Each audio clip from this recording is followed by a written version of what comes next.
ওকে, hello everyone, সবাইকে স্বাগতম আজকে ভাষা মাস্টার ক্লাসে। তো আজকে আমরা এখানে ফিজিক্স সেকেন্ড পেপারের চ্যাপ্টার 8 এর লাস্ট লেকচার নাম্বার 3 এ ডিসকাস করব। তো আমরা বিগত দুই লেকচারে অলরেডি দেখে আসছিলাম আপেক্ষিকতার ক্ষেত্রে দৈর্ঘ্য, ভর, সময় কিভাবে চেঞ্জ হয় এবং তার সাথে কিভাবে এনার্জি চেঞ্জ হয়। গতিশক্তি নিয়ে আমরা এখানে কথা তো বলে আসছিলাম, তার সাথে ঢাকা ইউনিভার্সিটির 2 বছরের রিটেন প্রবলেম এবং অনেক কিছু ডিসকাস করে আসছি। আজকের এই পার্টটা হচ্ছে এগুলা বাদে যা কিছু আছে সেগুলো, মানে খুব বেশি ইম্পর্টেন্ট যে বলতে পারবো তা আসলে না। তার কারণ অনেক ক্ষেত্রেই শর্ট সিলেবাস বা লং সিলেবাসের ঝামেলা হওয়ার কারণে এখান থেকে স্যার আর রিসেন্ট টাইমে কোশ্চেন গুলো করেন নাই। বাট তারপরও আমরা দেখে রাখতেছি যে যদি কিছু প্রশ্ন চলে আসে যেন মিস না করে যাই। তো আজকাল যে টপিক গুলো টাইপ গুলো আছে এখানে একটা 3 স্টার দেওয়া নাই, কারণ বুঝতেই পারতেছো সংখ্যায় কম আসে। বাট আমরা তো শুলি একবার রিভিশন দিয়ে যাব। ওকে, তো কোনগুলো দেখো 8, 9, 10, 11, 12 এই তিনটা আমাদের একসাথে। আচ্ছা, কোনখান থেকে কি কি আসে এটা একদম সিম্পল ভাষায় বলি। এক্স রে থেকে মেইনলি ডিরেক্টলি ম্যাথ চলে আসে, যে তুমি এক্স এর তরঙ্গ দৈর্ঘ্য উৎপন্ন করবা বা ফ্রিকোয়েন্সি এইসব কিছু। বাট তার চেয়ে বেশি পরীক্ষায় যেটা আসে সেটা হচ্ছে এমসিকিউ আকারে, যে এক্স রে ইউজেস কি, কোথায় কাজে লাগে বা কোনো সমস্যা আছে কিনা, সফট এক্স রে কি, হার্ড এক্স রে কি, এগুলো মেইনলি এখানকার টপিকের মধ্যে পড়ে যায়। আচ্ছা, এরপর যদি আমরা আসি ডি ব্রগলির তরঙ্গ দৈর্ঘ্য, এটা কিন্তু অ্যাকচুয়ালি আমরা সেই কেমিস্ট্রির মধ্যে পড়ে আসছি, যে ইলেকট্রন যখন তোমার ঘূর্ণায়মান থাকতেছে নিউক্লিয়াসের চারদিকে, তখন তার মধ্যে কিন্তু যেমন ভরবেগ কাজ করতেছে অর্থাৎ কণাধর্ম কাজ করতেছে, তার মধ্যে আবার তরঙ্গ ধর্মটাও কাজ করতেছে। কিন্তু বাস্তব জীবনে আমরা ওই তরঙ্গটা কেন দেখতে পারতেছি না? তার কারণ সেটা খুব একটা ম্যাটার করে না, মানে ওটার কি বলতে পারি ইম্পর্টেন্স না, আসলে ওটার ইনফ্লুয়েন্সটা আমরা খুব টের পাই না। কিন্তু কোথায় ভালো টের পাওয়া যায়? টের পাওয়া যায় সাব অ্যাটমিক পার্টিকেল গুলোর ক্ষেত্রে। যেমন পরমাণু গঠনের ভিতরে এই যে ইলেকট্রনের ব্যাপারটা, এটা ডেফিনিট অরবিটিকে থাকতে হবে, সেগুলা ক্ষেত্রে কিন্তু আবার এই ডি ব্রগলির তরঙ্গ দৈর্ঘ্য বেশ ভালো মতো ইনফ্লুয়েন্স করতে পারে। ঠিক আছে, বাট বাস্তবিক ক্ষেত্রে আমাদের ভরবেগটা এত বেশি হয়ে যায় যে তোমার ওখানে ওই ল্যামডার গভর্ন খুব একটা করে না। ঠিক আছে, তাহলে এই ক্ষেত্রে আমাদের কি করতে হবে? এই ক্ষেত্রে আমাদেরকে একটু থিওরি পার্টটাই জোর দিতে হবে এবং কিছু এখান থেকে বেসিক এমসিকিউ আসে জ্ঞানমূলক, এখান থেকে ম্যাথ আসছে খুবই খুবই কম। বাট তারপরও যদি বলতে হয় ঠিক আছে, তাহলে এখানে ম্যাথমেটিক্যাল পার্টটাও একটু আছে আর কি, রাখলাম আমরা। এরপরে কম্পন ক্রিয়া, এটা লিটারালি এটা খুবই সুন্দর জিনিস, মানে খুব ভালো থিওরি বা ম্যাথ দেওয়ার জন্য। আনফর্চুনেটলি তোমাদের পরীক্ষায় আসে না। কেন? বা ফর্চুনেটলি আসে না কারণ ক্যালকুলেটর নাই। ক্যালকুলেটর থাকলে এখান থেকে মারাত্মক মারাত্মক অঙ্ক দেওয়া যাইতে পারতো। সো এই জন্য এটাকে আমরা মাথায় রাখতে পারি, এটা ম্যাথ প্লাস হচ্ছে থিওরি, আমরা এভাবে পড়ে যাবো। খেয়াল করে দেখো, আমি কিন্তু প্রত্যেকটা কন্টেন্টের পাশেই যেটা বেশি ইম্পর্টেন্ট ওইটাকে আগে লিখতেছি, তারপরে আস্তে আস্তে কম ইম্পর্টেন্স দিকে চলে আসতেছি। হাইজেনবার্গের অনিশ্চয়তা নীতি, এটার ক্ষেত্রেও সেই একই কথা, যে তুমি একই সাথে দুইটা ব্যাপার ক্লিয়ারলি ব্যাখ্যা করতে পারবা না। সো এখান থেকে কিন্তু থিওরিটিক্যাল প্রশ্নগুলো বেশি আসে, এমসিকিউ দিয়ে ম্যাথ আসে না বললেই চলে। ঠিক আছে, তাই আমি ম্যাথটাকে সবচেয়ে লিস্ট ইম্পর্টেন্ট এই কাতারে রেখে দিচ্ছি। আর লাস্টলি কৃষ্ণ বস্তুর বিকিরণ, এখান থেকে শুধুই জ্ঞানমূলক 2-1টা প্রশ্ন কোনো মতে আসে, বা তাও আসেও না, মানে একদম ধরাছোঁয়ার বাহিরেই চলে গেছে বলতে পারি আর কি। বাট যদিও এই কৃষ্ণ বস্তু বিকিরণ দিয়ে কিন্তু মডার্ন ফিজিক্সের মারাত্মক মারাত্মক রকমের প্যাচ লাগাই দেওয়া যায়, বা মডার্ন ফিজিক্সের দরকারটা কোথায়, কিভাবে সমস্যা হইলো, সনাতন ফিজিক্সে কেন আলাদা হইলো, এই ঘাপলাগুলা কিন্তু এই জায়গাতেই। বাট আমরা এই জায়গায় খুব একটা ফোকাস দিচ্ছি না, বইয়ে দেওয়া নাই, সেজন্য আমরা আপাতত এখানে আর কথা আগাচ্ছি না। ঠিক আছে, তো চলো সামনে চলে যাই। শুরুতে আসি আমরা তাহলে এক্স রে কে নিয়ে। খেয়াল করে দেখো, ঢাকা ইউনিভার্সিটি 2021-22 খুব বেশি দূর না, মোটামুটি রিসেন্ট টাইমের মধ্যে এখান থেকে সুন্দর এমসিকিউ চলে আসছে। রিটেন দেওয়ার মতো তেমন কিছু নাই, তো এই জন্য এখানে আমাদের এমসিকিউ বেস প্রবলেম গুলাই ভালো করে পড়তে হবে। তাহলে শুরুতে যদি আসি যে আমাদের এই এক্স রে জিনিসটা কি, এখানে বিশাল রকম ভ্যাকিউম টিউব দেওয়া থাকে, আমরা এক পাশ থেকে ইলেকট্রনকে ছুঁড়ে মারি, এটা গিয়ে একটা মেটাল প্লেটকে হিট করে। মেটাল প্লেটে হিট করার পরে একটা আননোন রে পাওয়া যায়, ওই আননোন রেটাকে এক্স রে নাম দিয়ে ডাকা হয়েছিল। সো কমনলি যেখানে যে মেটাল প্লেটটাকে হিট করা হয় ওইটা হচ্ছে আমাদের টাংস্টেন হয়, বা সিম্পলি টার্গেট, এই যে মেটাল, এখানে গিয়ে আমরা হিট করব। ঠিক আছে, আর ইলেকট্রনকে তুমি যখন ছুড়ে মারতেছো অবভিয়াসলি হাত দিয়ে ছুড়ে মারবা না, ওকে বাধ্য করা হয়েছে কিভাবে, তার কারণ তুমি এখানে একটা ভোল্টেজ বা পটেনশিয়াল ডিফারেন্স ক্রিয়েট করছো। ওই ভোল্টেজ ডিফারেন্সের কারণেই ইলেকট্রনটা ঠাস করে তুমি একটা ভয়েস দিতে পারছো, ওটা যখন বাইরে মারবে তখনই এটা এক্স রে কনভার্ট করবে।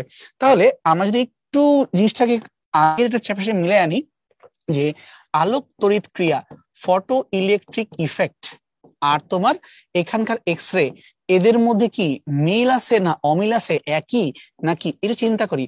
ফটো ইলেকট্রিক ইফেক্টের ক্ষেত্রে কি ছিল? ফটো ইলেকট্রিক ইফেক্টের ক্ষেত্রে আমাদের একটা মেটাল প্লেট থাকবে। এখন এই মেটাল প্লেটের উপরে কি আসবে? এই মেটাল প্লেটের উপরে এসে লাইট পড়বে, হাই এনার্জি লাইট বা সিম্পলি ফোটন এসে হিট করবে, এবং হিট করার কারণে এই মেটাল প্লেট থেকে একটা ইলেকট্রন ঠাস করে এমনি ইজেক্ট হয়ে যাবে। ব্যাপারটা এরকম ছিল। আলো দিব, কারেন্ট পাবো, এভাবে বলতে পারি, দিব ফটো, পাবো ইলেকট্রন। কিন্তু এক্স এর ক্ষেত্রে এখানেও মেটাল আছে, দ্যাটস ট্রু, বাট ব্যাপারটা এরকম না। এবার আমরা কি করলাম? এবার আমরা মেটাল প্লেটে লাইট কে ফেলবো না, এবার আমরা মেটাল প্লেটে এভাবে ছুঁড়ে মারবো হচ্ছে ইলেকট্রনকেই। তো যখন এই ইলেকট্রন যে হিটটা করবে, তখনই এই মেটাল থেকে একটা আননোন রে প্রডিউস করবে, এবং সেই রেটা হচ্ছে আমাদের এক্স রে। তো দেখো দুইটা কিন্তু এক জিনিস না, পোলাপান গুলাই ফেলে যে এইটার মানে এক না, এটা এক না। কেন গুলাও তার রিজন আছে। রিজনটা হচ্ছে, যদি জিজ্ঞেস করি এক্স রে দিয়ে ফটো ইলেকট্রিক ইফেক্ট করা যাবে কিনা, মানে ওই মেটালটার উপরে যে লাইটটা পড়বে, বেসিক্যালি ফোটন পড়বে, হাই এনার্জির ফোটন, ওটা কি এক্স রে হলে হবে না কি হবে না? চিন্তা করো। যে আমি সরকারি বলি হচ্ছে যে আসলে হবে।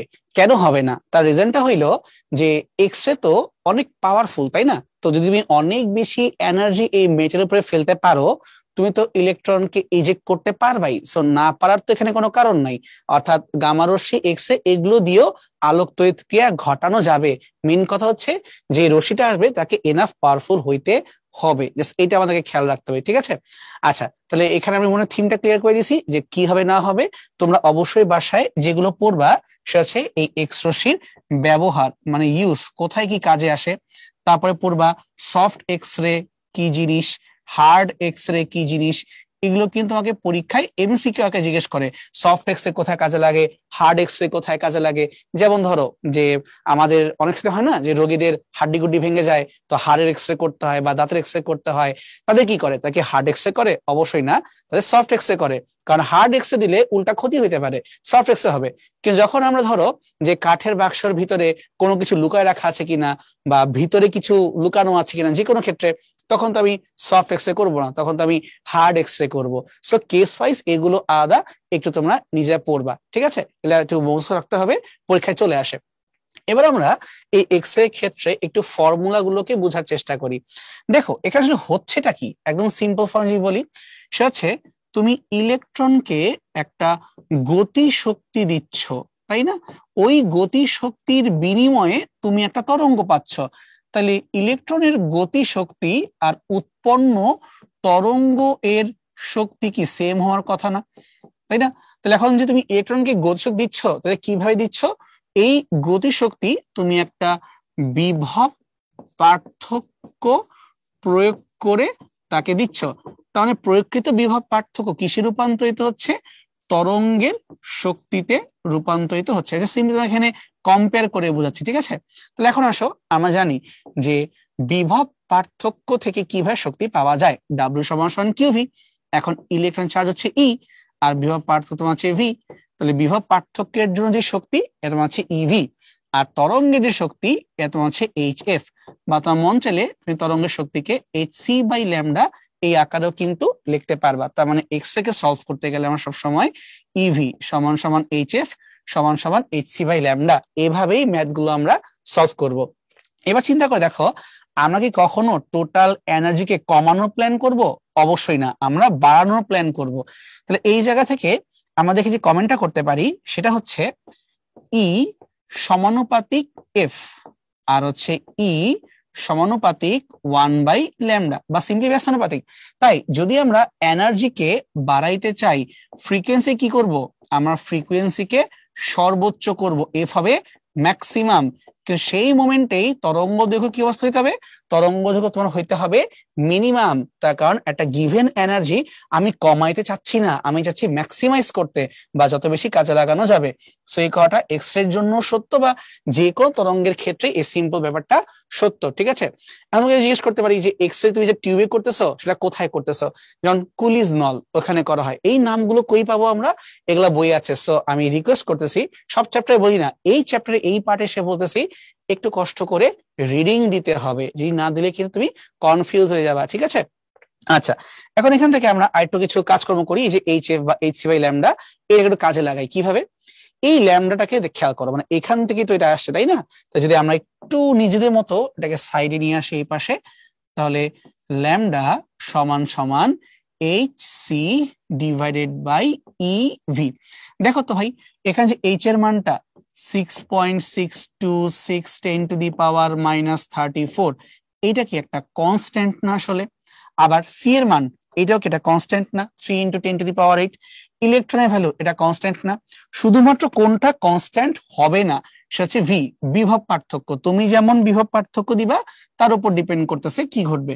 আমরা মানটা বসাই 6.62610⁻⁻34, আলোর বেগ যদি বসাই 3 × 10⁸, আর যে নিচে বসে দিয়ে আমরা ইলেকট্রন চার্জের মান 1.6 10⁻⁻19। শুধু বাদ গেল একটাই জিনিস, সেটা হচ্ছে ভি। তার মানে আমি যেরকম ল্যামডা পাইতে চাই সেইভাবে আমাকে ভি এর মানটা বসাইতে হবে, বাকি সবকিছু কিন্তু এখানে কনস্ট্যান্ট হয়ে গেল। এই কাজটা কেন করতেছি? আমার মনে হয় তুমি একটা হিন্ট পাইছো। পরীক্ষার হলে এই গুণ ভাগ করাটা খুব একটা সেফ না, তোমার যে কোনো মোমেন্টে ভুল হইতেই পারে। যদিও আমরা জানি, দেখছিলাম এর আগে ক্লাসে, নিচের মানটাকে 16, উপরের মানটাকে 64 ধরে 4 16 64 আমরা কমনলি 4 দিয়ে ভাগ দিয়ে দিই। তাহলে উপরে 4 আর ওই পাশে 3, তাহলে 3 4 12। তাহলে আমাদের উত্তরটা 12 × 10⁻⁻ কিছু একটা এরকমটা আসে, দেখে আসছিলাম। এখন যদি আমি তোমাকে অঙ্কটা ডিরেক্টলি ক্যালকুলেট করে মানটা বের করে দিই তাহলে আরো ইজি হয়ে যাচ্ছে না? এটা আমি আগে থেকেই করছি, তোমাদের জানা উচিত যে কাটাকাটি করলে এই জায়গাটা সবসময় এমনটা হবে, 12,400 ডিভাইডেড বাই বাকি সবকিছু। তাহলে ল্যামডা সমান সমান 12,400 ডিভাইডেড বাই ভি। কিন্তু একটা সমস্যা আছে, সেই সমস্যাটা হচ্ছে এখানে 12,400 দিয়ে যদি অঙ্কটা করো, তরঙ্গ দৈর্ঘ্যটা আসবে অ্যামস্ট্রং এককে। কেন অ্যামস্ট্রং করলাম? কারণ তোমাদের পরীক্ষায় সব সময় বলে দেয় যে ল্যামডাটাকে বের করে দাও অ্যামস্ট্রং এককে, দ্যাটস ওয়াই আমি মিটার না করে ডিরেক্টলি এটা করে রাখলাম। তো সবাই পরীক্ষায় এইভাবে, আমি জানবো ঠিক আছে, বাট সলভ করার সময় একদম ডিরেক্টলি 12,400 ডিভাইড বাই যতটুকু ভোল্টেজ দেওয়া হয়েছে মানটা বসাবো, সাথে সাথে উত্তরটা অ্যামস্ট্রং এককে চলে আসবে। সকল ক্ষেত্রে না, শুধুমাত্রই এক্স রে এর ক্ষেত্রে, যে কোনো ল্যামডার ক্ষেত্রে না। বি কেয়ারফুল, এটা হচ্ছে এক্স রে ল্যামডার ক্ষেত্রে, মনে থাকবে? ফাইন, সামনে আগাইতে পারি। আর বাসায় অবশ্যই ক্যালকুলেটর নিয়ে এই মানগুলো একবার বের করবা, তাহলে মনে থাকবে, প্র্যাকটিস করতে হবে তো। Dhaka varsity 2021-22 problem. একটা ইলেকট্রনকে ভি বিভব পার্থক্যের মধ্যে রাখলে ইলেকট্রনের বেগ হয় ভি। তাহলে প্রযুক্ত বিভব পার্থক্যের মধ্যে নিচে কোন সম্পর্কটি সঠিক? মানে বেগের সাথে বিভব পার্থক্যের সম্পর্কটা বের করো। ছোট হাতের ভি মানে বেগ, বড় হাতের ভি মানে বিভব পার্থক্য। একটু আগেই বলতেছিলাম, তুমি যখন ইলেকট্রনকে একটা বিভব পার্থক্য দিবা তখন টোটাল এনার্জি হবে ইভি। এটা কিসে রূপান্তরিত হবে? এটা রূপান্তরিত হবে ওই ইলেকট্রনটার গতিশক্তিতে, ½ mv²। পরে না হয় হিট করে এক্স উৎপন্ন করবো, বাট আগে তো এটুকু হবে। তো আমরা চাচ্ছি এই ছোট ভিটাকে বের করব, মানে তার বেগটাকে বের করব। দুইটাকে ধাক্কা মারো, 2e বিভব পার্থক্য ডিভাইডেড বাই এম, আর অবশ্যই ভি² কে রুট দিতে হবে। তো ছোট ভি মানে হচ্ছে 2e বড় V divided by M into root over. দেখো এটা একটা জায়গাতেই আছে, সো অ্যান্সার আছে এখানে, অ্যান্সার বি। আশা করি বুঝতে পারছি। সো থিওরি না পড়লে তো আমরা অঙ্ক পারবো না, তাই না? অর্থাৎ থিওরি বুঝে গেলে তুমি অঙ্ক দিলেও পেরে যাবা, আর ভয় পাওয়ার কিছু নাই। আচ্ছা, সামনে আগাই। 6.63 কিলোভোল্টে চালিত এক্স রে নল থেকে উৎপন্ন এক্স রশ্মির বর্ণালীর সর্বোচ্চ কম্পাঙ্ক কত নির্ণয় করো। আমরা এটা শিখছিলাম যে ডিরেক্টলি বিভব পার্থক্য প্রয়োগ করলে কাকে পাওয়া যায়? ল্যামডাকে পাওয়া যায়, বাট তোমাকে বসে কম্পাঙ্ক বের করতে। তাহলে এখানে ঝামেলা না পাকায়া আমরা নর্মালতে হাঁটি। তাহলে ই সমান সমান হচ্ছে আমাদের এইচ এফ, আমাদের লাগবে ফ্রিকোয়েন্সি মানটা কত। তাহলে ইটা কত? 6.63, কিন্তু কি ভোল্ট ভাই? কিলো ভোল্ট, তাহলে হচ্ছে 1000। এখন একটা ছোট সমস্যা হইলো কি, দেখো তুমি যখনই ই সমান সমান এইচ এফ এ ভাই লিখতেছো, একটা ছোট গ্যাঞ্জাম পাকাইতেছো। কিভাবে? এই কিলো ভোল্টটা কিন্তু ডিরেক্টলি এনার্জিকে বুঝায় না। কিভাবে কিলো ভোল্টকে এনার্জিতে রূপান্তর করতে হয়? এটাকে রূপান্তর করতে হবে চার্জের মান দ্বারা গুণ করে। তাই কিলোর জন্য আগে দিলাম আমি 1000, কিন্তু একে আবার গুণ দিতে হবে 1.6 10⁻⁻19 দিয়ে। কিভাবে? কারণ উৎপন্ন শক্তিটা হচ্ছে এই যে এরকম ই ইন্টু বিভব পার্থক্য। সো বিভব পার্থক্য হচ্ছে 6.63, 1000 তার সাথে ই, এই গুণটা করব এবং ভাগ দিব কি দিয়ে? প্ল্যাঙ্কের ধ্রুবকের মান দিয়ে। এখন চালাকি করে আমরা 6.626 লিখবো না, 6.63 10⁻⁻34 এভাবে রাখবো। বুঝতে পারছো? তাহলে এখন যদি আমরা কাটাকাটি করে ফেলি, তাহলে দেখো তো সুন্দর মতো 60 তোমার বাদ হয়ে যাচ্ছে। কি পড়ে থাকলো?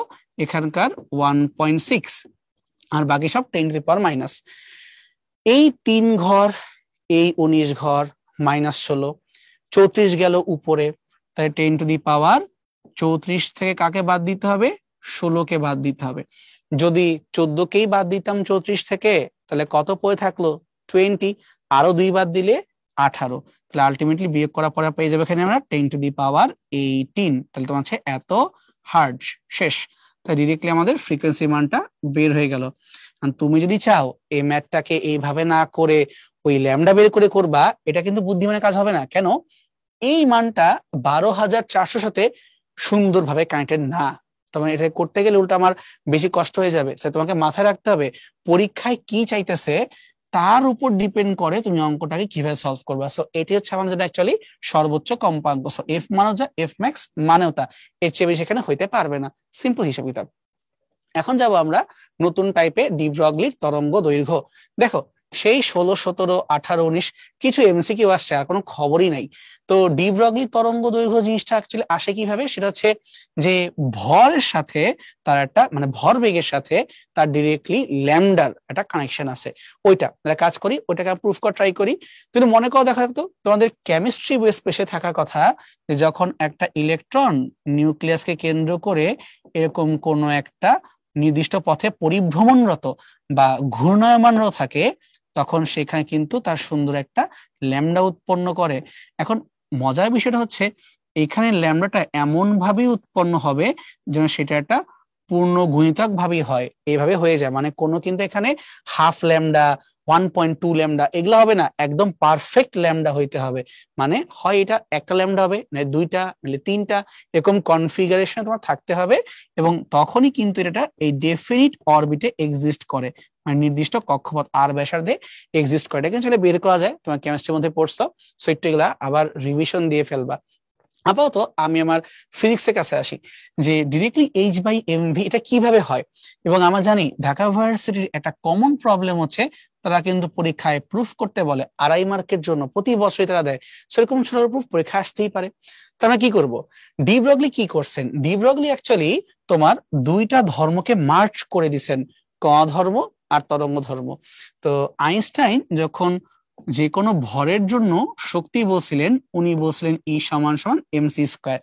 বি কেয়ারফুল, এই এমটা কিন্তু নিশ্চল ভর না, স্থিতি অবস্থার ভর না। এই এমটা হচ্ছে গতিশীল অবস্থার ভর বা আপেক্ষিক ভর। রাখলাম সমীকরণ নং 1। ঠিক আছে? কারণ গতিশীল অবস্থায় শক্তি আর তরঙ্গের শক্তি ই সমান সমান hf। এটা কে বলছিলেন? হচ্ছে প্ল্যাঙ্কের কোয়ান্টাম তত্ত্ব অনুসারে তরঙ্গের শক্তি। এখন যেহেতু দুটো শক্তি একই জিনিসকেই ইন্ডিকেট করতেছে, তাহলে আমরা কি বলতে পারি? 1 এবং 2 হতে আমরা দাবি করতে পারি যে mc² সমান সমান hf। সি মানে কি? সি মানে তোমার হচ্ছে এখানে আলোর বেগ। তাহলে এফ এর পরিবর্তে আমরা বসাতে পারি c/λ। তাহলে mc² সমান সমান hc/λ। উভয় পক্ষ থেকে আমরা সি কে কাটাকাটি করে দেই, তাহলে mc সমান সমান h/λ। আমরা কিন্তু এটা চাইলে এখানে লিখতে পারি। এবার খেয়াল করে দেখো, এই যে তুমি এমসি পার্টটা বলতেছো, আসলে এটাই কিন্তু তোমাকে ভরবেগকে ইন্ডিকেট করাচ্ছে। তাহলে ভরবেগ সমান সমান h/λ। বুঝতে পারছি? দেখো আমি কিন্তু প্রুফ করে ফেললাম। তাহলে আমাদের ভরবেগ সমান সমান h/λ। এবং তুমি এটা বোঝার কথা যে h কিন্তু একটা কনস্ট্যান্ট, প্ল্যাঙ্কের কনস্ট্যান্ট। তার মানে ভরবেগ এবং ল্যামডার সম্পর্কটা হবে সবসময় ব্যস্তানুপাতিক, বা ল্যামডার সাথে পি এর সম্পর্কটা ব্যস্তানুপাতিক। এরকম যদি হয়, এরকম সম্পর্কের ক্ষেত্রে এইটা গ্রাফে যদি আঁকো, গ্রাফে আঁকলে গ্রাফটা সবসময় তুমি পাবে আয়তাকার অধিবৃত্ত। এইরকম গ্রাফ সবসময় হবে আয়তাকার অধিবৃত্ত। এটা আমরা আরেক জায়গায় পড়ছিলাম, আদর্শ গ্যাসে পি আর ভি এর সম্পর্ক, বয়েলের সূত্র, চাপ বাড়লে আয়তন কমে বা ভাইস ভার্সা, তাই না? তো এটার গ্রাফ কেমন হওয়া উচিত? এটা গ্রাফ দেখতে এরকমটা হওয়া উচিত, যে আমি যে পি আর ল্যামডার মধ্যে সম্পর্ক করতে চাই, তাহলে পি সমান সমান এইচ ডিভাইড বাই ল্যামডা, অথবা পি এবং ল্যামডাকে গুণ করলে পাচ্ছি আমরা কনস্ট্যান্ট। ওকে, আসলে এই কথা মানে হচ্ছে একটা বৃদ্ধি পাইলে আরেকটাকে হ্রাস পাইতে হয়, দ্যাটস ওয়াই এটাকে এরকম আয়তাকার অধিবৃত্ত টাইপের হইতে হয়। এই আয়তাকার অধিবৃত্তকে আবার ইংলিশেও লেখা যায় রেক্টেঙ্গুলার হাইপারবোলা এই নাম দিয়ে। তো তোমাদের কাজ হচ্ছে তোমরা মোটামুটি যত কিছু আছে তুমি সবকিছুই মনে রাখবা, কারণ পরীক্ষায় যা আসে আসে, ঠিক আছে? এবং গ্রাফটা যখন আঁকবো ভুলেও আমরা নিচের ল্যামডা বা উপরের পি বা ভাইস ভার্সা কোনো অক্ষকে টাচ করতে পারবো না, কারণ কোনো অক্ষকে টাচ করা মানে অন্য মানটা 0 হয়ে যাবে, এটা তো লজিক্যাল না, এন্ড দ্যাটস ওয়াই এটা টাচ করা যাবে না, খেয়াল রাখতে হবে। ঠিক আছে, সামনে আগাই। একটা ইলেকট্রনের গতিশক্তির কত শতাংশ বৃদ্ধি বা হ্রাস হলে ইলেকট্রনটির ডি ব্রগলি তরঙ্গ দৈর্ঘ্য অর্ধেক হয়ে যাবে? তাহলে কার সাথে কি মিশাইতেছে এখানে? তারা এখানে ইলেকট্রনের গতিশক্তির সাথে ডি ব্রগলি তরঙ্গ দৈর্ঘ্যকে মিক্স আপ করতেছে। তাহলে আগে তো আমার সূত্র জানতে হবে, তারপর আমি যা করার করি। একটু মনে করে দেখো তো, আমরা কিন্তু পড়ছিলাম এই জিনিসটা, ই কে সমান সমান P square by twice M. কিভাবে আসছে? আমরা জানি ই কে সমান সমান হাফ এম ভি স্কোয়ার, তাই এখানে হাফ এম ভি রাখলাম, আর একটা ভি কে রাখলাম, তাহলে হাফের সাথে হাফ, এম ভি মানে ভরবেগ নিজেই, আর ভি মানে হচ্ছে ভরবেগ বাই এম। তো এখান থেকে আমরা লিখতে পারতাম ই কে সমান সমান P square by twice M. মনে করে দেখো, আমরা ফিজিক্স ফার্স্ট পেপারে এরকমটা কিন্তু সে ক্লাস 9-10 থেকেই পড়ে আসতেছি, মনে থাকা কথা। তাহলে এখান থেকে আমার কি দরকার? এখান থেকে আমার যা দরকার এটা হচ্ছে পি সমান সমান টোয়াইস এম ই কে হোল রুট। এইটা আমার হচ্ছে মাথায় রাখা দরকার, যে ভরবেগের সাথে গতিশক্তির কানেকশনটা এক্স্যাক্টলি কিভাবে, টোয়াইস এম রুট ই কে, এইটা হচ্ছে আমার দরকার। এখন ভর তো আর চেঞ্জ হচ্ছে না এখানে, তাহলে পি সমানুপাতিক রুট ওভার ই কে, এটা আমরা দাবি করতে পারি। এবং একটু খেয়াল করে দেখো, আমরা কিছুক্ষণ আগে আরেকটা কথা বলতেছিলাম এইভাবে, যে পি সমান সমান এইচ ডিভাইডেড বাই ল্যামডা। তার মানে পি এর সাথে ল্যামডার সম্পর্কটা কিরকম? ব্যস্তানুপাতিক। তাই যদি হয় তাহলে আমরা একটা কাজ করতে পারি, আমরা এই শর্তটাকে ওখাডোকি নিয়ে বসাই ফেলতে পারি না? তাহলে পি সমানুপাতিক 1 ডিভাইডেড বাই ল্যামডা, দুজনকেই বসানো হয়ে গেল। আলটিমেটলি আমি যেটা করলাম, এইটাকে মার্চ করে এই দুজনকে, এইটা এবং এটা, আমরা বুঝতে পারলাম গতি শক্তির রুট ওভার সমানুপাতিক 1 ডিভাইড বাই ল্যামডা। এই তো, তাহলে গতি শক্তি আর ডি ব্রগলি তরঙ্গ দৈর্ঘ্যের মধ্যে আমরা কানেকশন খুঁজে পেয়ে গেছি। আচ্ছা, তাহলে যদি আমরা চাই এটাকে লিখতে পারি এইভাবে, E K two by E K one সমান সমান ল্যামডা 1 ডিভাইডেড বাই ল্যামডা 2। সম্পর্কটা উল্টা, এখন হয় এই পাশে রুট দাও, নাহলে ওই পাশে স্কোয়ার দাও, তোমার একটা ইচ্ছা, তুমি যাই করবা। তাহলে আমি আপাতত রুট না দিয়ে আমি এটাকে স্কোয়ার আকারে লিখলাম, ঠিক আছে? তাহলে এখন দেখো তো কি বলতেছে, গতিশক্তি কত শতাংশ বৃদ্ধি বা হ্রাস হলে ইলেকট্রনটি ডি ব্রগলি তরঙ্গ দৈর্ঘ্য অর্ধেক হয়ে যাবে? তার মানে ল্যামডা 1 এর মান যাই ছিল, ল্যামডা 2 হাফ হয়ে যাবে, তাহলে এদের অনুপাতটা 2 হয়ে যাবে, 2 স্কোয়ার। তার মানে নতুন গতিশক্তি সমান সমান আগের গতিশক্তির সাথে এরকম কিছু একটা, তাই না? 4 গুণ হয়ে যাবে। তাহলে গতিশক্তি 4 গুণ হয়ে যায়, তাহলে গতিশক্তির পরিবর্তন কত হইল? পরিবর্তনটা তাহলে হচ্ছে আমাদের ই K two minus E K one, তাহলে বিয়োগ করলে হচ্ছে 3 ই কে ওয়ান। ঠিক আছে, এখান থেকে আমরা এখানে আসলাম, এটা মানে গতির পরিবর্তন হচ্ছে 3 কে ওয়ান। এখন 3 মানে কত? 3 মানে 300%। তার মানে এখানে উত্তরটা হচ্ছে 300% বৃদ্ধি পাইতে হবে, তাহলে যেটা পসিবল। ঠিক আছে, এই লেখাটাকে হয়তো বা তুমি চাইলে আবার এভাবে লিখতে পারো, যে মন চাই আর কি, যে পরিবর্তন যেটা হইল ডেল্টা ই কে কার সাপেক্ষে? আদি গতিশক্তির সাপেক্ষে, ইন্টু 100%। তাহলে সমান সমান 3 আসছিল, ওই 3টাই 100 দিয়ে গুণ করে হয়ে গেল 300%। দ্যাটস ওয়াই এখানে অ্যান্সার তো হবে 300%। আশা করি আমরা অঙ্কটা বুঝতে পারছি। কোনো মুক্ত ইলেকট্রনের গতিশক্তি দ্বিগুণ হলে এর ডি ব্রগলি তরঙ্গ দৈর্ঘ্য যে গুণক দ্বারা পরিবর্তিত হয় তা কি বের করো। দেখো, তোমাকে গতিশক্তি নিয়ে কথা বলতেছে এবং তার সাথে মিলিতে বলতেছে তরঙ্গ দৈর্ঘ্যে কোনো সম্পর্ক বা সূত্র জানা আছে কিনা। এটা ভালো করে জানি, একটু আগে দেখে আসছিলাম যে গতিশক্তির রুট ওভার সমানুপাতিক 1 ডিভাইডেড বাই ল্যামডা, পুরাই উল্টা জিনিস। ঠিক আছে, কি করতে হবে, গতিশক্তি যদি ডাবল হয়ে যায় তাহলে ইকের জায়গায় 2 বসাইতে হবে, তাহলে তরঙ্গ দৈর্ঘ্য যে গুণক দ্বারা চেঞ্জ হবে সেটা কত বের করে দাও। তাহলে কাজ করলেই তো হয়, λ2 ডিভাইডেড বাই λ1 সমান সমান ek1 বাই ek2 একটা হোল রুট। ঠিক আছে, মানে মেন কথা এদের 2 আর 1 জীবনও এক জায়গায় থাকবে না, অলওয়েজ ক্রস উল্টা করে থাকবে। হয় ল্যামডাকে স্কোয়ার দিবা, নাইলে ই কে রুট দিবা, যে কোনোটা করতেই হবে। তো আমরা চাচ্ছি λ2 সমান সমান λ1, এই পাশে কি পড়ে থাকে এটা বের করা, মানে ek1 ডিভাইডেড বাই ek2।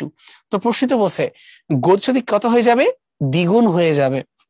তার মানে λ1 কে নিয়ে আমাদের কোনো মাথা ব্যথা নাই, আগে ছিল 1, এখন তোমার হয়ে যায় দ্বিগুণ, সো 2।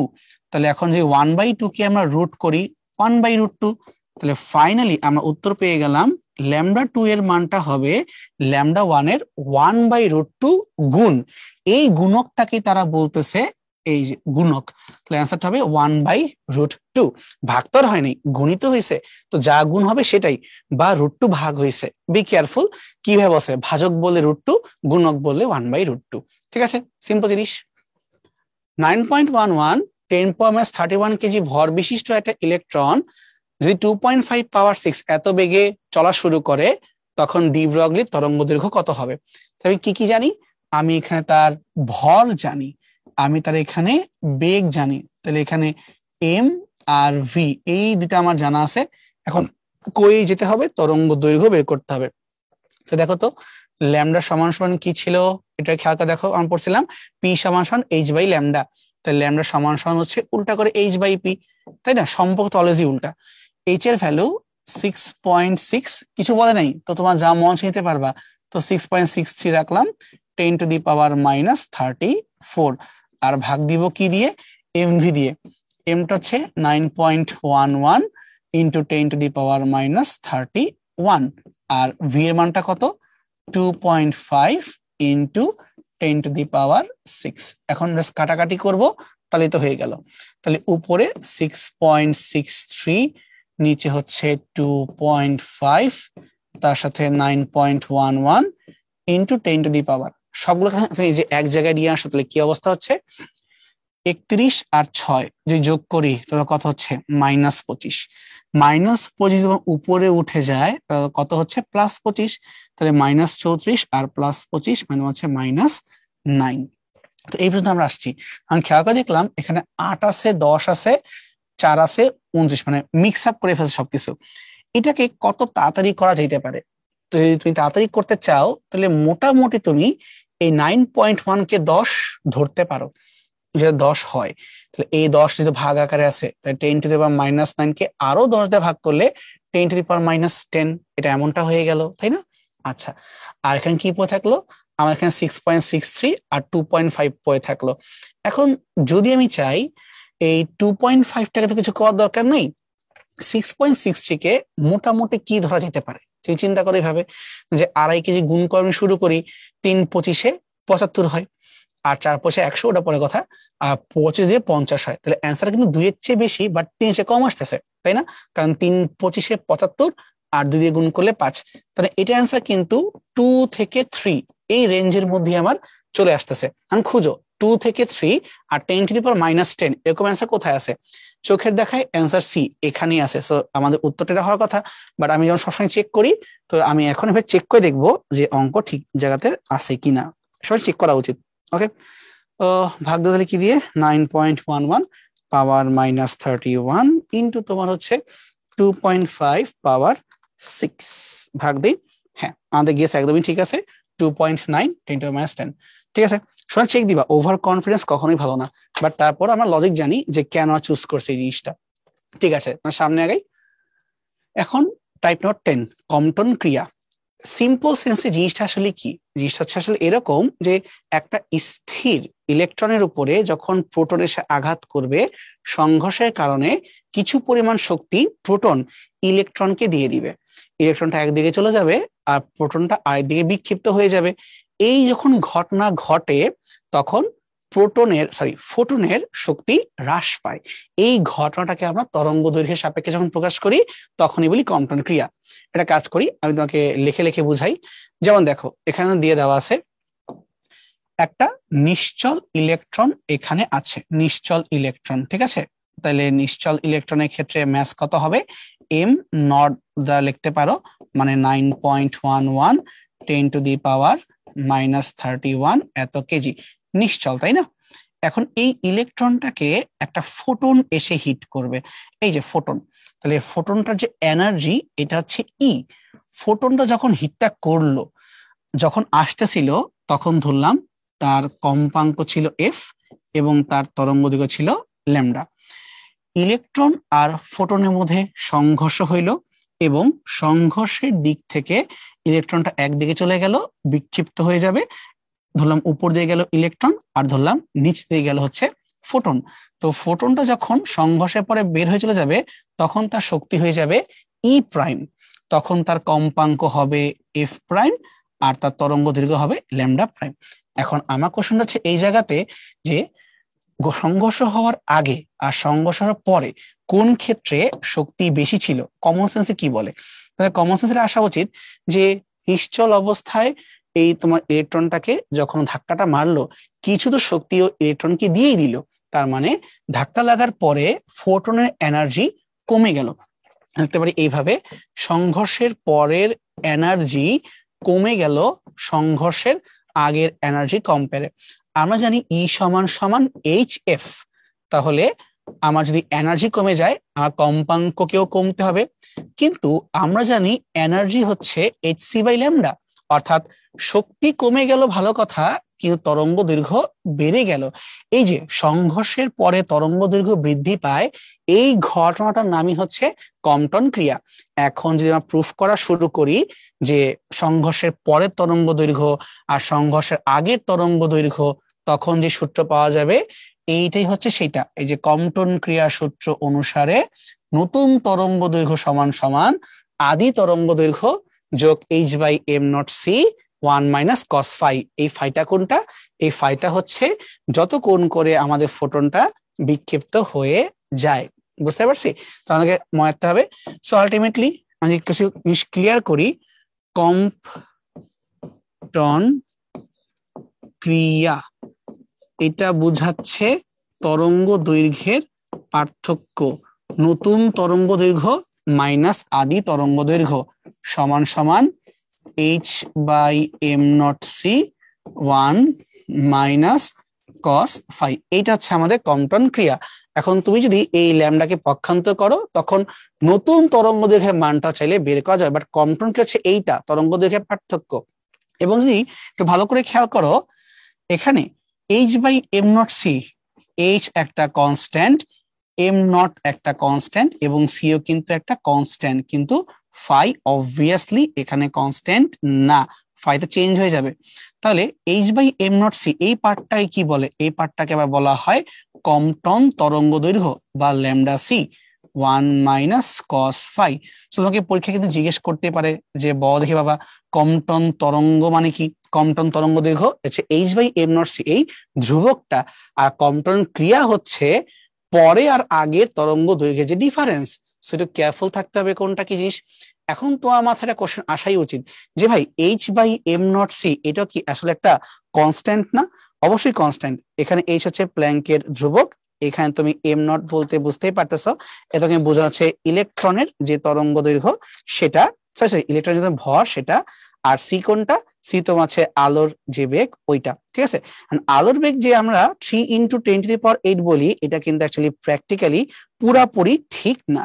তার কারণ এটাকে আমরা ধরে নিছি মোটামুটি এরকম, বাট অ্যাকচুয়ালি এখানে তোমার যেটা হবে সেটা হচ্ছে 1/√f(0) মিউ নট। এখন তোমরা কিন্তু খুব ভালো করেই জানো এটা কোথায় পড়ছি আমরা, চ্যাপ্টার 7 এর মধ্যে আমরা পড়ে আসছিলাম। এটা একটু মনে করে দেখো, চ্যাপ্টার 7 এ ছিল এই জিনিসটা, ঠিক আছে?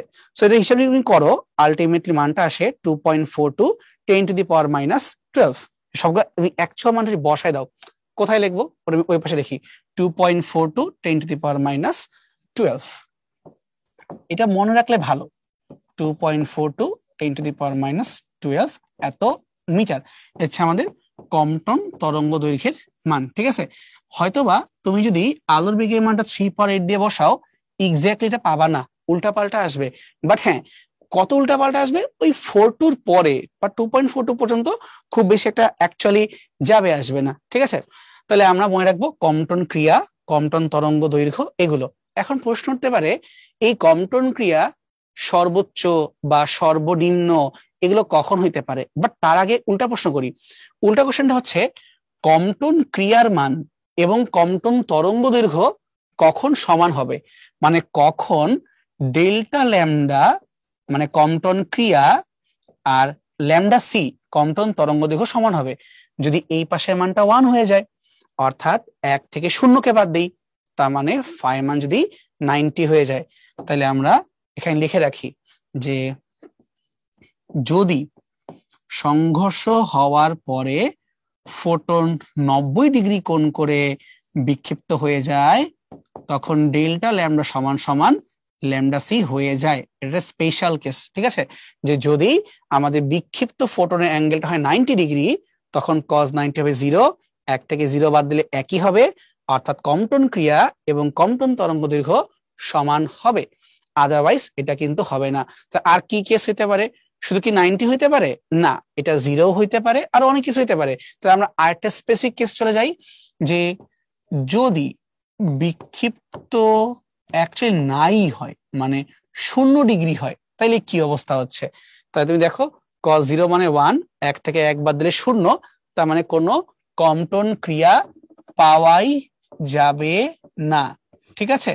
যে যদি কখনো এরকমটা হয় এখানে অ্যাঙ্গেলের মানটা 0, তার মানে কিছু হয়ই নাই, কম্পন ক্রিয়া সমান সমান 0। ওকে, এবার লাস্ট ওয়ান, যে যদি আমাদের এখানে অ্যাঙ্গেলের মানটা 180 ডিগ্রি হয় তাহলে কম্পন ক্রিয়ার কি অবস্থা হবে? তুমি জানো cos 180 মানে -1, 1 থেকে -1 বাদ দিলে 2 হয়ে যাবে, তার মানে এটা তোমার দ্বিগুণ কম্পন তরঙ্গ দৈর্ঘ্য হয়ে যাবে। সো ডেল্টা ল্যামডা সমান সমান 2 × ল্যামডা সি। সো এই তিনটা কেস স্পেসিফিক ভাবে একটু মনে রাখবা। এই যে যদি অ্যাঙ্গেলটা হয় 0, যদি অ্যাঙ্গেলটা হয় 90, আর যদি আমাদের অ্যাঙ্গেলটা হয় 180। পরীক্ষা কিন্তু এগুলো এমসিকিউ আকারে দিয়ে দেয়, এখন তোমার সলভ করতে হবে না, একটু কষ্ট করে মনে রাখতে হবে, ঠিক আছে? তাহলেই পারা যাবে। আমার সামনে আগে তাহলে একটু, আচ্ছা, কম্পন প্রভাবের ফলে আপতিত ফোটনের তরঙ্গ দৈর্ঘ্য বিক্ষিপ্ত হওয়ার পরে কি হয়? যেহেতু এই প্রভাবের ফলে বিক্ষিপ্ত হওয়ার পরে আমার এনার্জি মানটা বৃদ্ধি না, আমাদের এনার্জির মানটা হ্রাস পাবে, তাই আমরা এটা বলতে পারি যে এই যে লিখে রেখে দেই, হ্রাস পাবে, তাই বলতে পারি ল্যামডা প্রাইমের মানটা বেশি হয়ে যাবে। অর্থাৎ সংঘর্ষ হওয়ার পরে তরঙ্গ দৈর্ঘ্য সবসময় বৃদ্ধি পাবে কিন্তু কম্পাঙ্ক হ্রাস পাবে। এই কোশ্চেনটা দেখো জাহাঙ্গীরনগর ইউনিভার্সিটি 2021-22 মানে লাস্ট বছর আগের বছরই কিন্তু আসছিল। অঙ্ক কিন্তু দেয় না, এখান থেকে জ্ঞানমূলক প্রশ্নগুলোই বেশি বেশি আসে। কম্পন প্রভাবের ফলে একটি ফোটনের 180 ডিগ্রি বিক্ষেপণে তরঙ্গ দৈর্ঘ্যের পরিবর্তন কি হবে? আচ্ছা, তোমাকে কিন্তু এক্স্যাক্টলি বলেই দিছে 120 ডিগ্রি কথা। তাহলে কম্পন ক্রিয়া ডেল্টা ল্যামডা সমান সমান ল্যামডা সি 1 - cos 180 ডিগ্রি, তাহলে বসালে পাচ্ছি 2 ল্যামডা সি, তার মানে কম্পন তরঙ্গ দৈর্ঘ্য ডাবল হয়ে যাবে। এখন ডাবল হওয়া মানে কি ম্যাক্সিমাম, এর চেয়ে বেশিটা তুমি কোনো মান পাচ্ছই না, তোমার এটা সর্বোচ্চ হবে। কারণ চিন্তা করে দেখো, তুমি যদি 180-র উপরে যাও তোমার মান কিন্তু আবার কমা শুরু করবে। সো এইটাই সর্বোচ্চ মানকে ইন্ডিকেট করে। ওকে, আর 0 হইলে সর্বনিম্নকে ইন্ডিকেট করে। সামনে আগাই, কম্পটন বিক্ষেপণ জিনিসটা কি, আর এখানে ফোটনের তরঙ্গ দৈর্ঘ্যের সর্বোচ্চ পরিবর্তন বের করো, এটা জগন্নাথ ইউনিভার্সিটির পরীক্ষায় রিটেন আকারে আসছিল।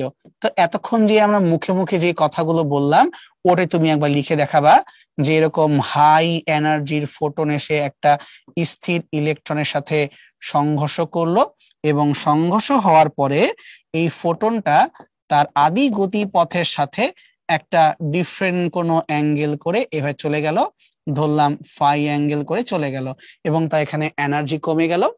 এই ঘটনাটা হচ্ছে আমাদের এখানে যে তোমার ল্যামডা পরিবর্তন হইলো, এটা হচ্ছে আমাদের কম্পটন ক্রিয়া। আর সর্বোচ্চ পরিবর্তন কখন হবে এটা আমরা একটু আগে দেখছিলাম আরেকটা অঙ্কের মধ্যে, যে ডেল্টা ল্যামডার ক্ষেত্রে তিনটা ভ্যালু পেতে পারি আমরা স্পেসিফিক ভাবে। মিনিমাম কখন পাই, যখন আমাদের এই অ্যাঙ্গেলটার মান হয় 0। কখন এই ডেল্টা ল্যামডা মানটা কম্পটন তরঙ্গ দৈর্ঘ্যের সমান হয়, যখন অ্যাঙ্গেলটা হয় 90 ডিগ্রি। আর এটা কখন সর্বোচ্চ হয়ে যায় মানে ম্যাক্সিমাম, তখন অ্যাকচুয়ালি তুমি পাবা 2 ল্যামডা সি। এটা পাওয়া যাবে যদি 180 ডিগ্রি কোণে আমাদের ফাইটা বিক্ষিপ্ত হয়। সো তিনটা ক্ষেত্রে তিনটা মান, যে 90 হইলে ল্যামডা সি, ম্যাক্সিমাম ডাবল, আর মিনিমাম তো শূন্যই হয়। ঠিক আছে, এই তো এই ব্যাপারগুলো হচ্ছে আমাদের কম্পটন ক্রিয়ার একদম সুন্দর করে সামারি করা। ওকে, আর খুব ভালো হয় যদি সাথে ল্যামডা সির মানটা মনে রাখতে পারো, 2.42 10⁻⁻12 এত মিটার। ম্যাথ আসে না, বাট আসলে তোমাকে এটা বাঁচাই দিবে। ঠিক আছে, সামনে আগাই। হাইজেনবার্গের অনিশ্চয়তা নীতি। তো এটা আমরা জানি যে আমরা একই সাথে অবস্থান এবং তার ভরবেগকে ক্লিয়ারলি 100% নিশ্চিতভাবে ব্যাখ্যা করতে পারবো না। এটাই হচ্ছে হাইজেনবার্গের অনিশ্চয়তা নীতি। এখান থেকে দেখো সেই আবারও জাগারনার ইউনিভার্সিটি 2021-22 কোশ্চেন করে বসছে। সো সামনে আবার ঢাকা ইউনিভার্সিটি যে কোনো জায়গায় আসলেও আসতে পারে, একবার দেখে যাও। ঠিক আছে, আচ্ছা তো জিনিসগুলো কি ছিল, তুমি যদি চাও অবস্থান নির্ণয় অনিশ্চয়কে ডেল্টা এক্স দিয়ে লিখতে, ভরবেগের অনিশ্চয়কে ডেল্টা পি দিয়ে লিখতে, এদের গুণফলটা h/4π থেকে বেশি হইতে হবে, কম কিন্তু হওয়া যাবে না। সো এটা একটা এক্সপ্রেস করার ওয়ে, যে তুমি এখানে চাইলে অবস্থান এবং ভরবেগ দিয়ে লিখতে পারো। সেকেন্ডটা হচ্ছে তুমি চাইলে এখানে শক্তি এবং সময় দিয়েও লিখতে পারো। ইভেন আবার একটা কাহিনী আছে, তুমি চাইলে কিন্তু এখানে কৌণিক অবস্থান এবং কৌণিক ভরবেগ দিয়েও এটাকে লিখতে পারো। তাহলে কৌণিক অবস্থান আর কৌণিক ভরবেগের গুণফলটাও h/4π থেকে তোমার বেশি হইতে হবে। ঠিক আছে, সো এই তিনটা হচ্ছে আমাদের হাইজেনবার্গের অনিশ্চয় নীতির চেহারা। অনেক সময় তোমাদের বইতে h দিয়ে স্ল্যাশ কাট করে দেয়, h কাট, সমস্যা নেই, এটা h/2 থেকে মানটা বসায় দেয়। সো প্যারা খাওয়ার কিছু নেই, মানে মেন কথা যে গুণফলগুলো বেশি হইতে হবে, কম হওয়া যাবে না। একই সময়ে কোনো কোনো অবস্থান এবং ভরবেগ নির্ণয়ের অনিশ্চয়তার যে গুণফল, সেটা প্ল্যাঙ্কের হ্রাসকৃত ধ্রুবক অপেক্ষা ছোট হতে পারবে না। এটা কোন উক্তিতে পাওয়া যায়? হাইজেনবার্গের অনিশ্চয়তা নীতি। এই যে একটাই দেখলাম, নাম্বার 1, এটা কি মিন করতেছে? অবস্থান নির্ণয় অনিশ্চয়তা এবং তোমার হচ্ছে ভরবেগ নির্ণয় অনিশ্চয়তা। এই গুণটা করলে এই যে তোমার h কাট h/4π মানে তোমার রিডিউসড ফর্ম, এইটার চেয়ে ছোট হইতে পারে না, উল্টা বড় হইতে হবে, এটাকে তোমার এখানে নির্দেশ করতেছে। ঠিক আছে, শক্তি এবং সময়ের অনিশ্চয়তা কোনটি? তাহলে শক্তি হলো ডেল্টা ই আর সময় ডেল্টা টি। এটা এইচ এর তো ইকুয়াল হওয়ার কোনো কারণ নাই, প্রায় ইকুয়ালও হইতে পারে না, এটা ছোট তো মরে গেলেও হবে না। তাহলে উত্তরটা কি হবে? এটা অবশ্যই তোমার মানটা বেশি আসতে হবে। এখানে আসলে তুমি ভাবতে পারো ভাই আমার তো h/4π হওয়ার কথা, 4π কোথায়? এখন ওইটা প্রিন্টিং মিস্টেকও থাকতে পারে, বা তাদের চেক করতে পারে যে তুমি আসলে বুঝছো কিনা জিনিসটা কি। কারণ h/4π যখন তুমি করতেছো বা h কাট যখন করতেছো, তেমন একটা যাইতেছে আসতেছে না, যে সত্যি কথা। সো এই জন্য এখানে উত্তরটা বলতে পারি যে হ্যাঁ, অ্যান্সার যে সি, এটা আমরা অধিকতর গ্রহণযোগ্য বলতে পারি।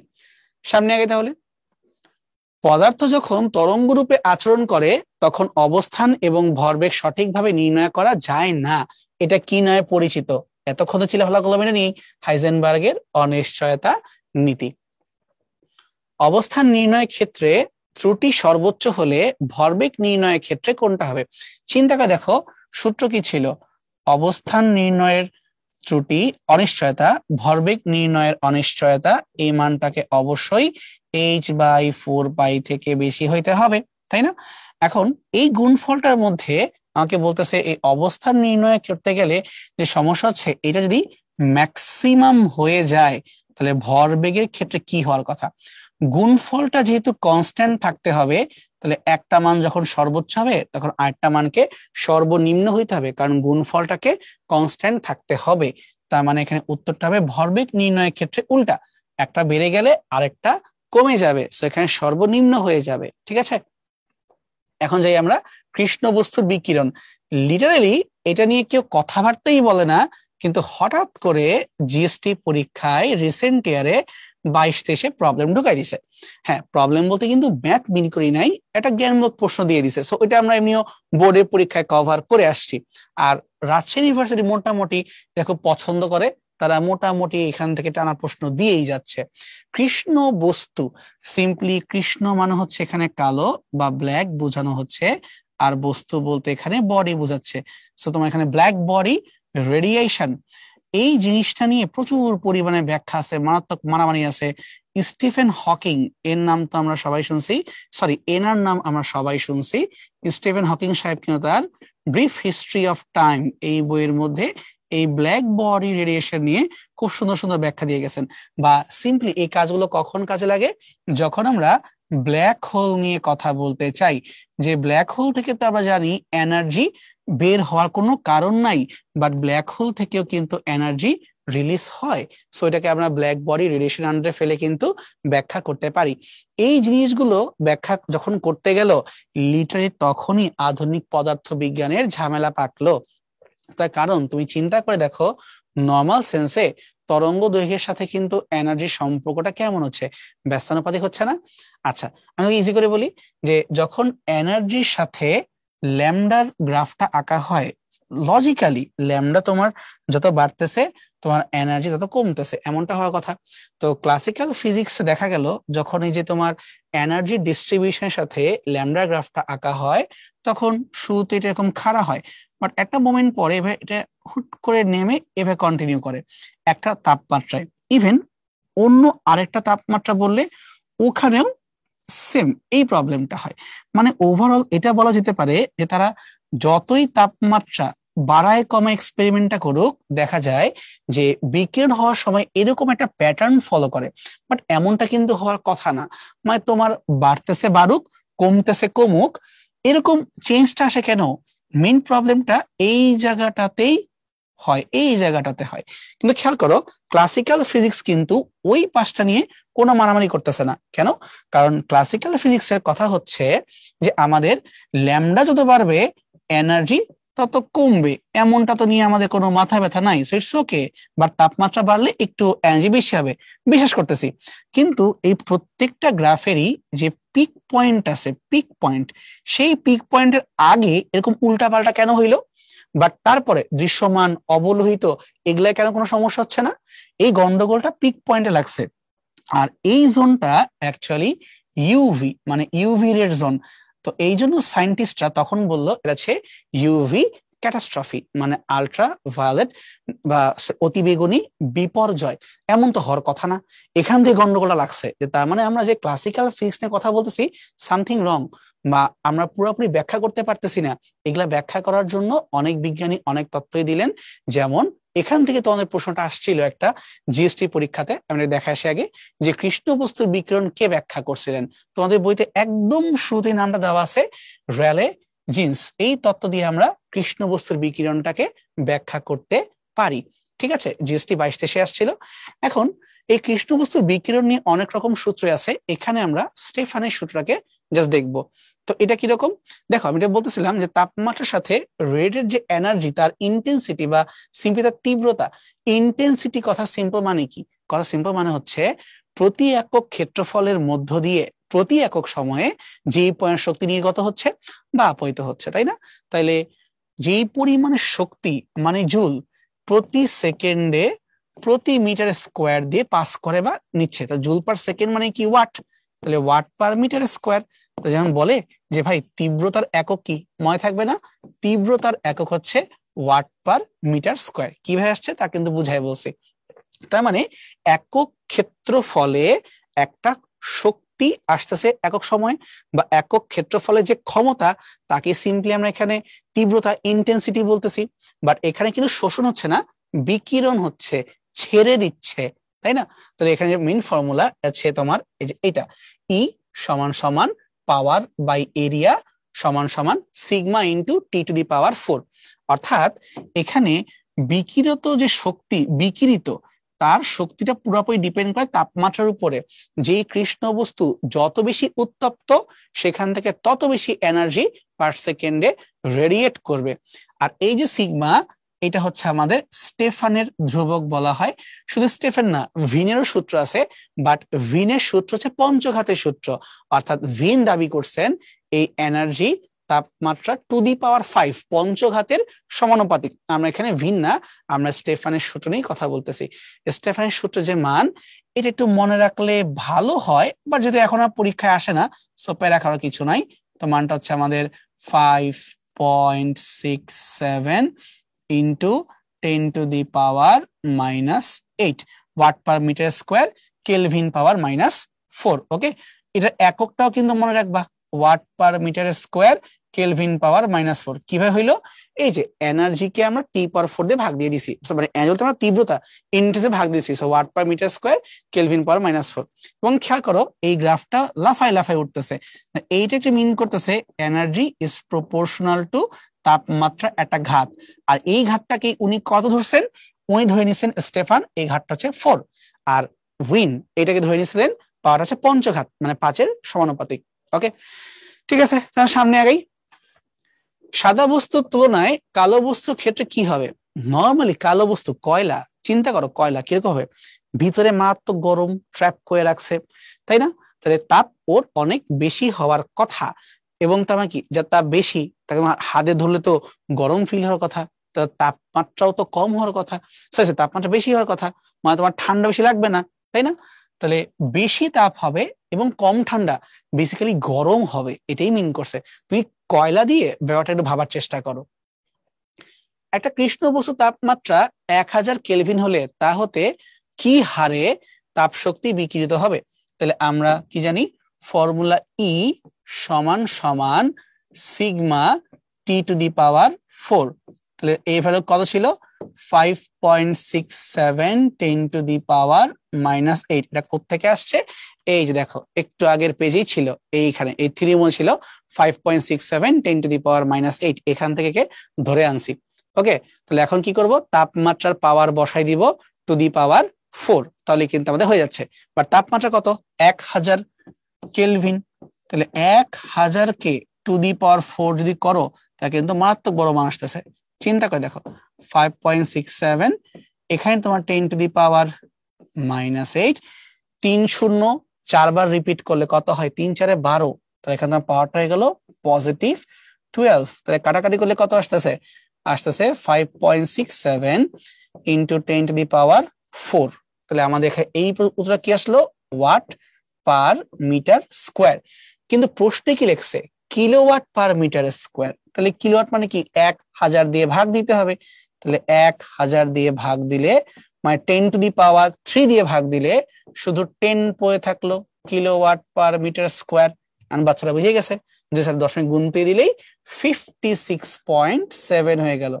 56.7 kilowatt per metre square. Answer এখানে সি, 56.7। ডান, বেসিক ম্যাথ, কিন্তু জানতে হবে কেমনে করতে হয়, নালে কিন্তু তুমি আটকা যাও পরীক্ষা হয়ে গেলে। এ আর টি যথাক্রমে কোন বস্তুকে বিকিরণের শোষিত অংশ, প্রতিফলিত অংশ এবং সঞ্চারিত অংশ। এই সূত্র কার জন্য? আমরা কিন্তু অ্যাকচুয়ালি ব্ল্যাক বডির জন্য এগুলো করতেছি। যেটা ব্ল্যাক বডি এটা কি আসলে, যেমন ধরো কৃষ্ণ বস্তু কথা বলতেছি, বাট এটা জাস্ট নর্মাল ব্ল্যাক বডি না, এটা হচ্ছে পারফেক্টলি ব্ল্যাক বডি। তাহলে কি করবে? যেটা ব্ল্যাক হোল করে শুধুমাত্র শোষণ করে, অ্যাবজর্পশন করে, তার শোষণটাই হয়ে যায় 100%। সে কোনো প্রতিফলন করে না, সে কোনো ট্রান্সমিট করে না, সঞ্চালন করে না, শুধুই শোষণ করে। তার মানে আমরা নর্মালি জানি যে কোনো বস্তুর ক্ষেত্রে এ আর টি সবগুলো যোগ করলে হবে 100%, মানে 1। বাট পারফেক্টলি ব্ল্যাক বডি শুধুই শোষণ করে, তাহলে এর জন্য হবে এ প্লাস 0 প্লাস 0 ইকুয়াল টু 1। এইরকম একটা চেহারা যে ও শুধুমাত্র শোষণ বাদে আর কিচ্ছুই করবে না, this one. So a plus 0 plus 0 equal to 1 এমনটা যে পারফেক্টলি ব্ল্যাক বডি হয়, বাট পারফেক্টলি ব্ল্যাক বডি বলে কিছু নাই, এক্সিস্ট করে না, এটা আদর্শভাবে আমরা ধরে নিছি। কৃষ্ণ বস্তুর তাপমাত্রা দ্বিগুণ বৃদ্ধি করলে বিকিরণ হার কত গুণ হবে? আচ্ছা, তুই কি করছো? তাপমাত্রা, তুই তাপমাত্রাকে দ্বিগুণ বৃদ্ধি করছো, দ্বিগুণ করো নাই। তার মানে তোমার নতুন তাপমাত্রা হবে আগে যে তাপমাত্রা ছিল তার সাথে দ্বিগুণ বৃদ্ধি করছো, যোগ করছো। দ্যাট মিনস তোমার নতুন তাপমাত্রা হয়ে গেছে আগের তাপমাত্রা কত গুণ? আগের তাপমাত্রার 3 গুণ হয়ে গেছে। এখন বসে বিকিরণের হার তাহলে কি অবস্থা হবে? আমরা এটাকে দেখে আসলাম স্টেফানের সূত্রে E সমানুপাতিক T⁴। তার মানে যে আমি কম্পেয়ার করি E2 ডিভাইডেড বাই E1 সমান সমান T2 by T1 two the power 4। এখন 3 এর পাওয়ার যদি আমি 4 বসাই দিই তাহলে কত হচ্ছে? 3 3 9 27 81, এটা হয়ে গেল 81 গুণ। তার মানে আমাদের নতুন বিকিরিত শক্তির হার হবে আগে যা ছিল তার কম্পেয়ারে 81 গুণ হয়ে গেছে। কিন্তু প্রশ্নে কি চাইছে? প্রশ্নে বলছে বিকিরণের হার কত গুণ হবে না, কত গুণ বৃদ্ধি পাবে। তার মানে অ্যাকচুয়ালি ডেল্টা ই বের করতে হয় কার সাপেক্ষে? আদি তার সাপেক্ষে। তাহলে এটা রেশিও করলে কত আসছে দেখো, এই যে 81 থেকে তোমাকে একটা 1 বাদ দিতে হবে, এইটাই। So basically 80। তাহলে অ্যান্সারটা হচ্ছে প্রকৃতপক্ষে 80 গুণ বৃদ্ধি পাবে। তো দেখো তোমার অ্যান্সারে ধারের কাছেও কিছু নাই। তার মানে আসলে স্যাররা কোশ্চেনটা দেওয়ার সময় যে ভুলটা করছেন সেটা হইলো দ্বিগুণ বৃদ্ধি লিখলেও তারা অঙ্কটাকে করে বসছেন দ্বিগুণ ধরে। তার মানে উনি সবই এই অ্যাপ্রোচে আগাইছেন, বাট এই যে যোগটা করতে হবে উনি এটা করেন নাই। তাহলে উনি ধরছেন এইভাবে যে নতুন তাপমাত্রা আদি তাপমাত্রার দ্বিগুণ, তাহলে ই সমানুপাতিক T⁴। তাহলে যে আমি 2 এর পাওয়ার 4 বসাই ওটা কত আসতেছে? 2 2 4 8 16, 16 গুণ। তাহলে 16 গুণ হয়ে গেছো, তাহলে তুমি বৃদ্ধি পাইছো কত? বাদ দিবা না 15, তার এগুলো কিচ্ছু করে নাই। এই 2 রে 4 দিয়ে 16 বানাই দিয়ে ভাবছে 16, বাট এটা অ্যাকচুয়ালি অ্যাকসেপ্টেবল না।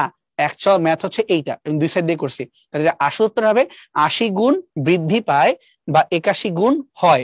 কিন্তু প্রশ্নের প্রবলেমের কারণে উত্তর 16 দেওয়া, তাই আমি ভুলটাই দিলাম যে ঠিক আছে এই ভুলটাই আমার উত্তর। বাট তোমরা যেটা কাজ করতে পারো, পরীক্ষা এরকম দেখলে অ্যান্সার করার দরকার নাই, ছেড়ে দাও। তার কারণ ভুল বুঝলে দাগাইতে কেমনই লাগে, দরকার নেই, ফাঁকা রাখাই ভালো। ঠিক আছে, মোটামুটি এই চ্যাপ্টারে যা কিছু ইম্পর্টেন্ট ছিল সবকিছু ডিসকাস কমপ্লিট করে ফেলছি এবং আশা করি কারো এখানে কোনো সমস্যা থাকার কথা না। এই লাস্টের লেকচার এটা বুঝে গেছো যে এটাতে আমরা শুধুমাত্র এমসিকিউ বেসড প্রবলেম গুলাই বেশি করে সলভ করছি, এখানে অঙ্কর তেমন কোনো সুযোগ নাই, কারণ তোমার কাছে ক্যালকুলেটর নাই। ঠিক আছে, একটা রিকোয়েস্ট থাকবে প্রিভিয়াস এর প্রবলেম গুলো খুব ভালো করে সলভ করে যাও, তাহলে মোটামুটি তোমার আশা করা যায় যে তুমি বেশ ভালো পরিমাণে কমন পেয়ে যাবে। ঠিক আছে, সো থ্যাংক ইউ এভরিওয়ান। আশা ক্লাসে এই পর্যন্ত ছিল, এরপর নেক্সট দেখা হবে। ওকে।